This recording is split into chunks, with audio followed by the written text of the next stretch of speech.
Still good.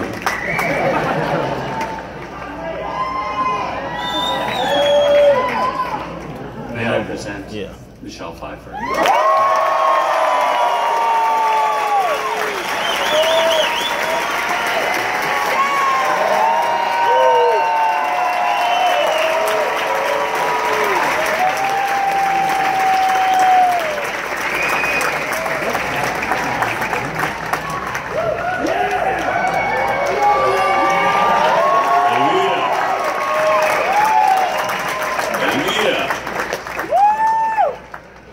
Could you possibly top that for Brian De Palma?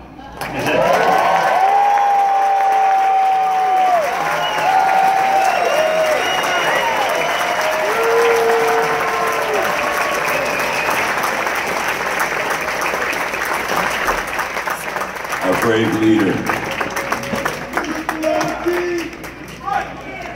There's someone else.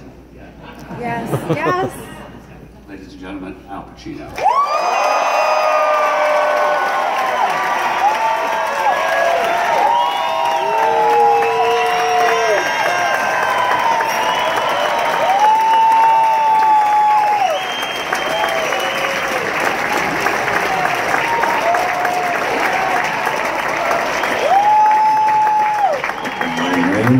Antonio Montano. There she is. So, why don't we start at the beginning, which would be the person who discovered the idea of this film, and that would be Al Pacino. That's me. How did you come to think of this? Well, I was on a rare occasion in those days. I was in Los Angeles, and there was a few of us, 5 or 6 of us, walking up Sunset. And in those days, there was a movie house called the Tiffany, and in it was a movie play directed by Howard Hawks, starring Paul Muni. It was called Scarface. And I had heard about that film my entire life. And even my grandfather mentioned it. It played and it opened in 1930. And so we went in there. It was in the late 70s. And I saw it, and that's when it happened. I just was stunned by it. I was stunned by the story and completely taken by Paul Muni's performance. So after I saw that, I thought, I want to be him. You know, I want to be Paul Muni. I want to act like that. I want to try or something. And of course, it was a greatly directed film too. Howard Hawks was Howard Hawks. And so afterward, I called Martin Bregman. Now, Martin Bregman, I've been in 5 movies with. You know, Martin Bregman, Dog Day Afternoon, Surf and Go, Carlito's Way, Sea of Love, it just is endless. And he was my go-to partner. And I just said, Martin, you ever hear of a movie called Scarface? And I don't remember what he said. I know he was in some dark apartment for some reason. I could just feel it on the phone. I thought it was the apartment I had become familiar with. And I said, are you all right? He said, yes, because he's 3 hours ahead. I was in LA. I said, I just saw this film, Scarface, with Paul Muni. Can you find out more about it? Because I think it's a movie we should make. I think we can make it together. So he said, Scarface and something. And started looking into it. And that was all he needed, because after he saw it, you know, he got people involved. And one of the first people that was involved was Oliver Stone. Oliver Stone wrote this. You know. I wish he was here tonight. And that was the start of it. And then we had Sidney Lumet for a while, whose idea it was actually to make it Cuban with the boat lift there in the 80s. He said that was Sidney. Yeah, because in a way, Paul Muni's character was an immigrant from Italy, and this was so it was that transaction, and then things happened, and that got separated, and then the great Brian De Palma was taken on. Amazing what he did, and so the rest followed. They had me, and they then got everybody else, Michelle and Stephen and Elizabeth, and all the great actors in this piece just came, and they just, and in those days we actually rehearsed. A lot. Was shocking. And of course, Stephen, I have to say this now while we're in this sort of chain, you know, that it was Stephen that really helped me a lot with the Cuban tongue. And we spent how many months together? Because I'm really Cuban. That's what he said. He was really Cuban. Yeah, yeah. And when we first got together, they finally put us together. And I go into this office, and there he is waiting for me. After all this build-up from the guys, from Bregman and from Brian, and and we smile and we fall in love and everything. But Al goes, I just got to ask you something. Why is your name Steve Bauer? If you're really Cuban, why are you Steve Bauer? He said, it's my stage name. I said, no one can pronounce Echevarria. Echevarria. Can you?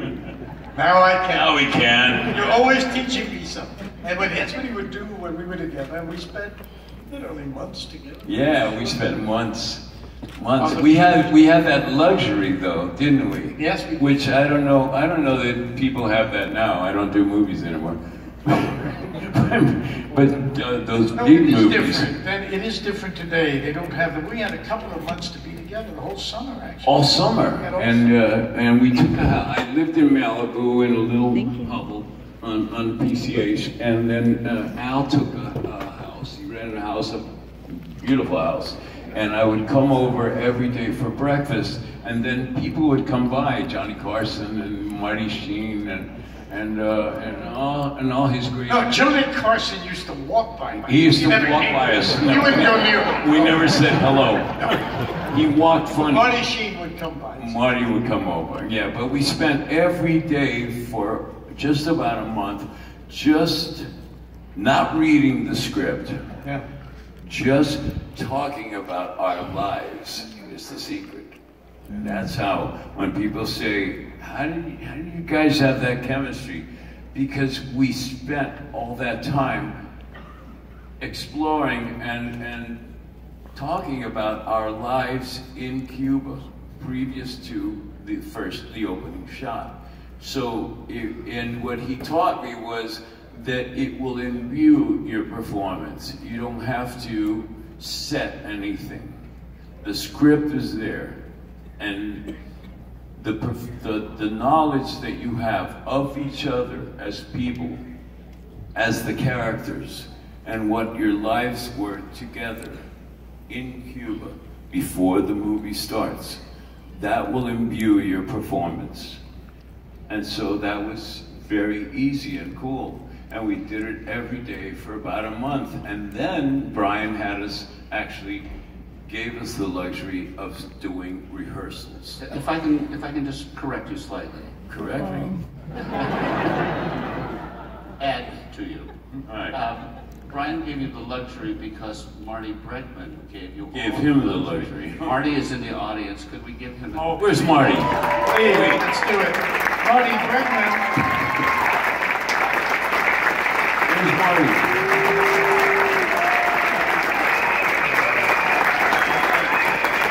Oh my God, there you are. God bless you. Wow. Wow.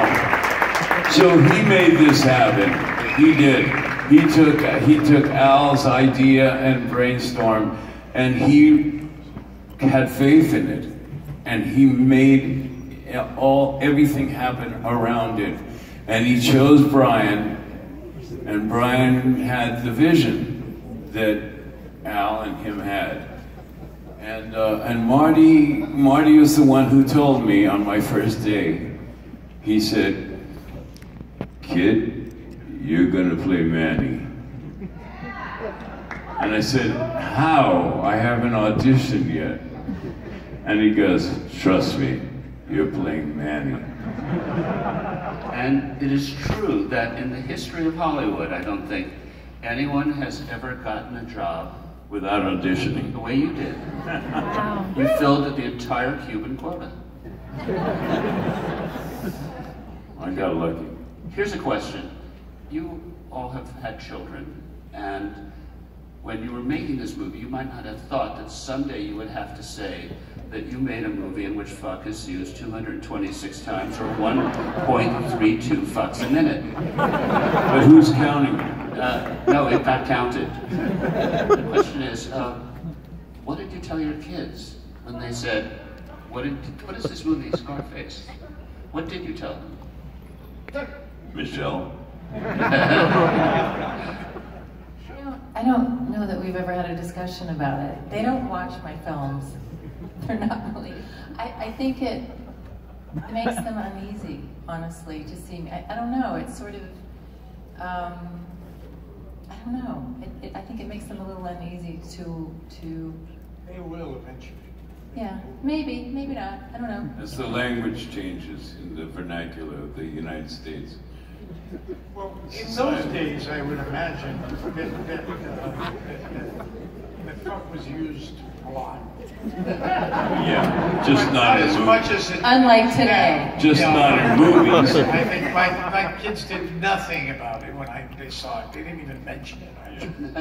So that was not surprising somehow. I don't know. It's today's world. This is 35 years ago. So. But it was big enough. But it was singular enough that the critic at the time, the Time magazine critic, I remember Richard Schickel. Where are you? Probably long gone. Anyway, he made a point of it. He counted the times that the word F-U-C-K was used in the movie, and that was part of his review. Really? Why do you think it was used so much? I wonder. It's an interesting thought as to what was it put there to do? Was it to heighten the already heightened vision of Brian's and in general all of us? Because I think that was part of it. I think that bombast was part of what we were trying to say with the movie, as it was bigger than life. And it was operatic and so we come now to Brian. In the original, it had to come sooner or later, Brian. in the original Scarface, when a character was killed, there was an X on the screen, was there not? You got an X rating.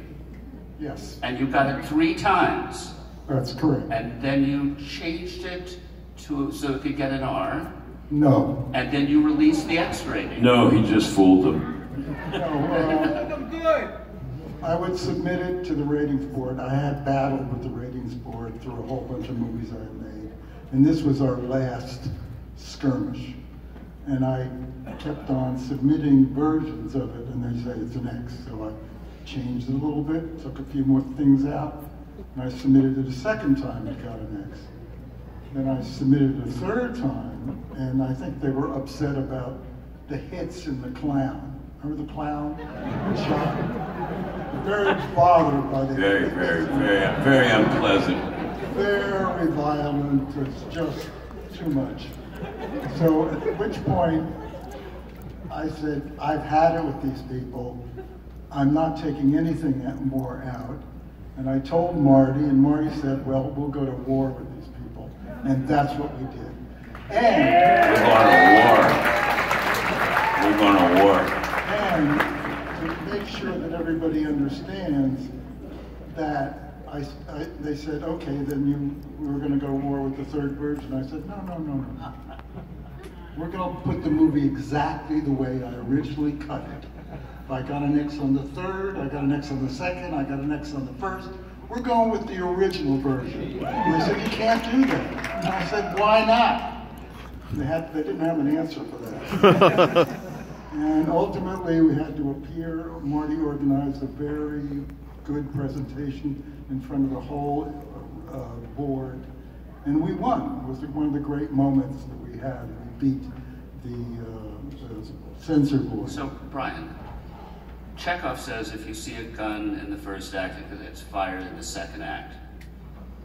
At the start of the film, you have a chainsaw.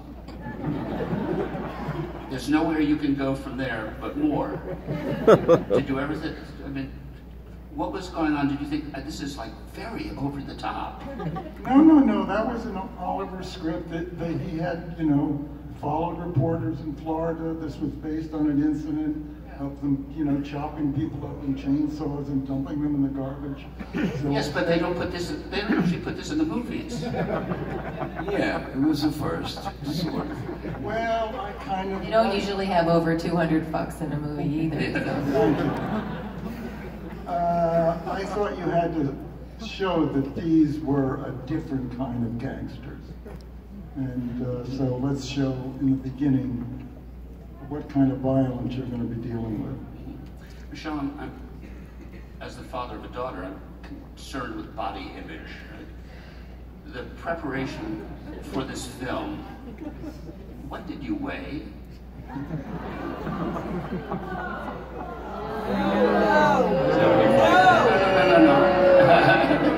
How much does she weigh? This is not the question you think it is. Well, okay. I don't know. I mean, you were... But I was playing a cocaine addict. To my point. Yeah, so that was part of the physicality of the part, which you have to consider. Yeah.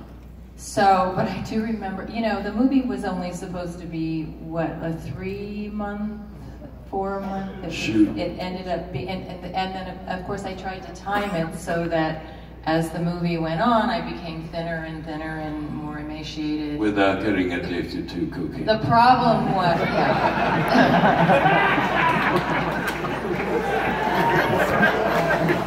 problem was the movie went 6 months. I was starving by the end of it because the one scene, which was the end of the film, where I needed to be my thinnest, it was next week, and then it was next week, and then it was next week. I literally had members of the crew bringing me bagels because they were all worried about me and how thin I was getting. I think I was living on tomato soup and Marlboros. Can you remember your first meal after the shoot? No. It was probably Mexican food. Probably chips and guacamole or something like that. At Lucy's El Adobe. Steven, I'm curious, since you are Cuban, since you are Esteban Ernesto Echevarria Sampson by birth, and you came here when you were 4 years old and lived in Miami, how did the Cubans take to you playing this role? Well, they had no idea, except for the fact that I was in an American film. At last, I was part of a major Hollywood movie, but I was playing a Cuban, and so they were all curious about what kind of Cuban are you playing? And I said, well, I'm living by the seat of my pants. Obviously you arrive in the United States and I've done time in prison. Prison for what? And I said, well, you get by in Cuba, and Tony Montana and I are guys who have gotten by and done time. And so the arrival in the United States is freedom. Freedom at last to use our, brains to work the system.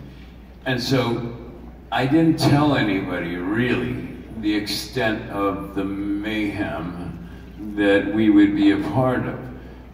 But people knew, in a sense, they just didn't know that we were going to depict what was actually going on in the city. The murder, the body count in Miami at that time. And if you see the documentary Cocaine Cowboys and all that stuff, right? Billy Corbin's film is, and you see that we were actually shooting while that was still going on.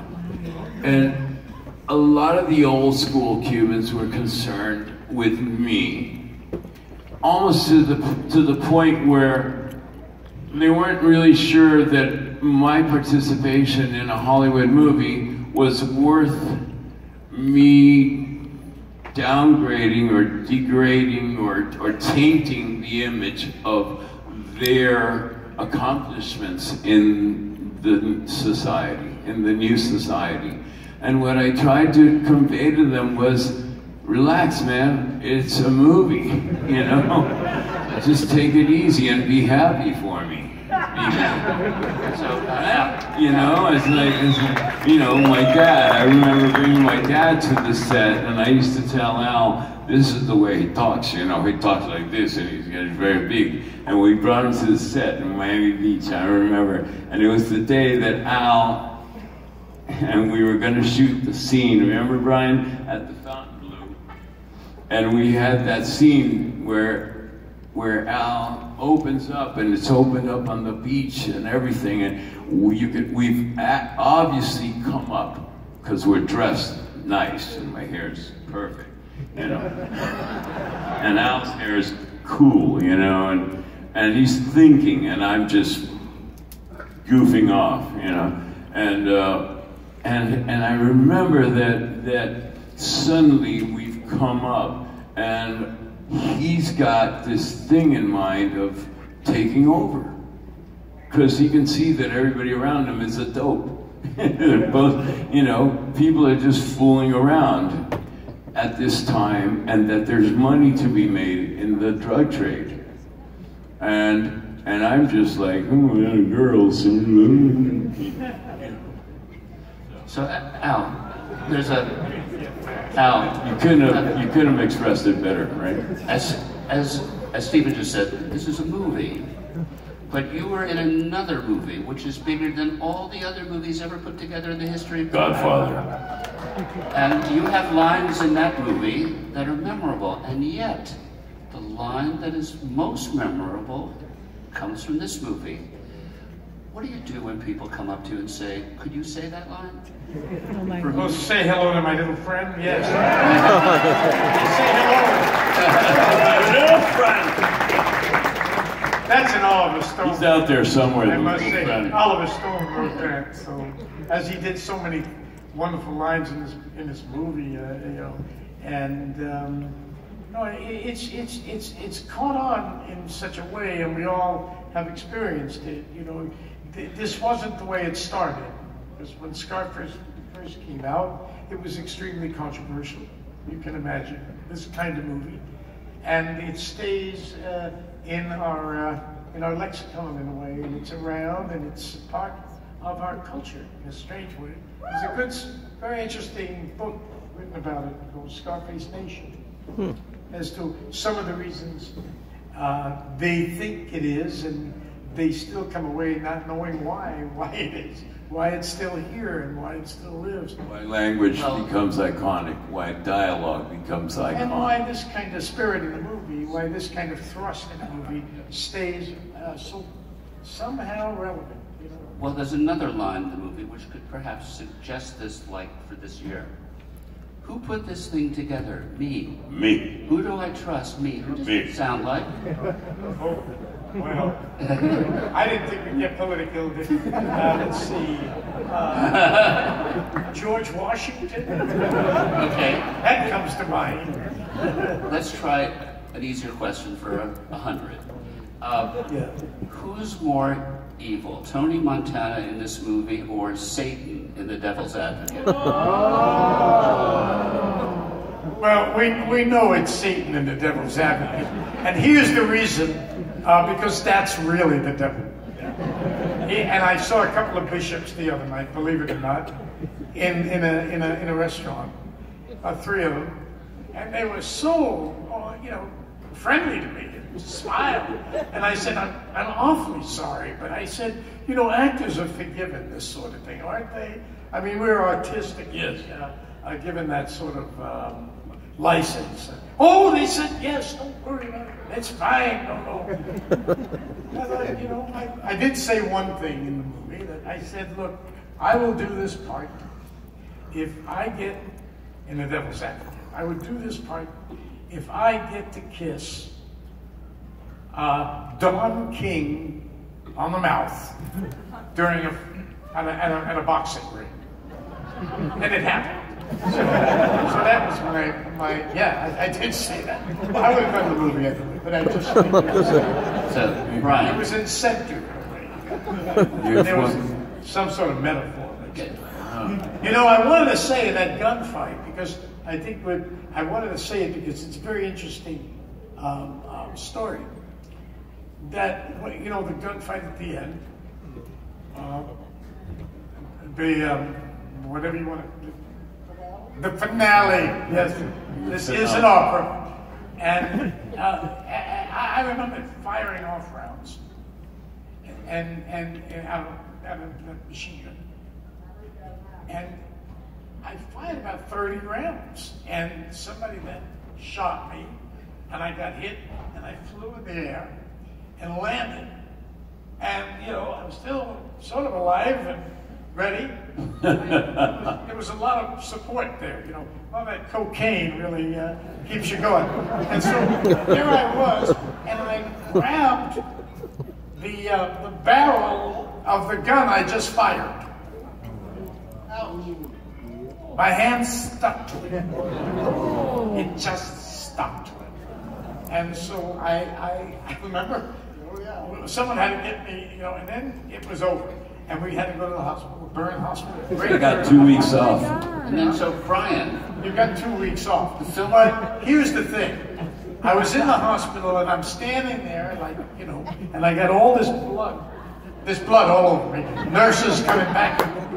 And I'm standing there like this, holding my hand up, and finally they wrap it up and stuff, you know. And this nurse comes up to me later, and she says, well, you're Al Pacino, right? I said, yeah, I am. She says, I thought you were some scumbag. I mean, there's something there, you know what I mean? Interesting. So, Brian, a couple of questions. What did you do during the 2 weeks that the movie was off? We shot everything that Al was shooting. So you see those 8,000 kids come in and try to shoot him. We shot everything away from Al. That's why there's so much shooting. Because we just kept shooting. All those guys, all those little guys creeping up and I've read that Steven Spielberg took one shot on this movie. I looked really closely. I couldn't tell what it was. What was it? Oh, I don't know. Steven was on the set one day, and we had like 4 cameras running, and Steven was... the mirrors. He was? Mirrors. He was shooting one of the cameras. He used multiple cameras when the kids ran in and shot toward him. Let's talk about themes for a moment. Oliver Stone wrote Scarface, and a few years later, he wrote Wall Street. To some degree, they're the same movie, are they not? They're movies about greed. Is that, do you think, what the movie is ultimately about? What's your sense of it? Well, I've always been interested in making movies about people that start rather humbly and then acquire a great deal of power and then ultimately isolate themselves and sort of live in their own world. Could that be anything we're experiencing now? Comfort zone. So, Michelle. Comfort zone. There's a remake of this movie that's been discussed. The Coens have done out of the script. It goes back and forth. Who knows? Could you see a remake of this film in which the Tony Montana character is female? Oh. Is that question okay with you? No. No. No. I think it's quite remarkable that the movie we made is a remake of a really great movie. That's really hard to do. Exactly. So, Brian, if you were making the movie now,